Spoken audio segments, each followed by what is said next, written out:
جی بالکل، لاہور کا علاقہ سندر مراکہ اور چونگ میں جو منشیات فروشی ہے وہ عام ہو چکی ہے، جس کی وجہ سے نشہ آور چیزوں کا استعمال زیادہ ہو چکا ہے اور نشئی زیادہ تر چوری اور ڈکیتیوں کی وارداتوں میں ملوث ہو رہے ہیں۔ تو آئیے مزید گفتگو کرتے ہیں صدر پریس کلب چونگ سے کہ وہ بتائیں گے کہ وہ ان معاملات کو کیسے روکا جا سکتا ہے اور کیسے ان پر قابو پایا جا سکتا ہے اور ان سب چیزوں سے کیسے نپٹا جا سکتا ہے۔ السلام علیکم۔ وعلیکم السلام۔ جی بتائیں، جو منشیات فروشی عام ہو چکی ہے تو نشئی بڑھتے جا رہے ہیں اور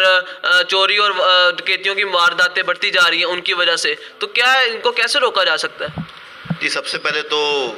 پولیس کو اپنا کام وقت پر کرنا چاہیے۔ پولیس کو چاہیے کہ وہ ان تمام منشیات فروشیوں کے خلاف ایک جامع گرینڈ آپریشن کرے اور آپریشن کر کے ان لوگوں کے خلاف سخت کارروائی کر کے ان کو عدالت میں پیش کیا جائے اور سخت سے سخت سزائیں دلوائی جائے، کیونکہ یہ وہ لوگ ہیں، یہ معاشرے کے لیے ناسور ہے، یہ ہماری نوجوان نسل کو مسلسل تباہ سے تباہ کرتے چلے جا رہے ہیں۔ اور جتنے بھی چوری ڈکیتی کی واردات ہو رہی ہیں ان کے پیچھے جو سب سے بڑی وجہ ہے وہ یہی ہے، منشیات کا استعمال ہے۔ نوجوان منشیات کا استعمال کرنے کے بعد جب ان کے پاس پیسے کم پڑ جاتے ہیں اور جب گھر سے ان کو پیسے نہیں ملتے یا جب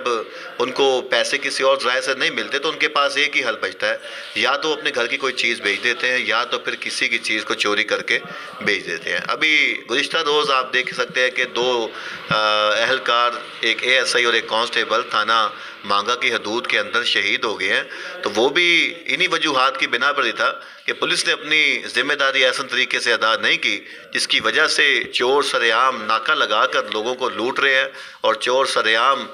لوگوں کی گاڑیوں کو روک کر اور ان کو لوٹ مار مچائی ہوئی ہے۔ تو آپ دیکھیں یہ کس کی نااہلی ہے، یہ بالکل پولیس کی نااہلی ہے۔ اور کل جو شہید ہونے والے اہلکار ہیں ان کا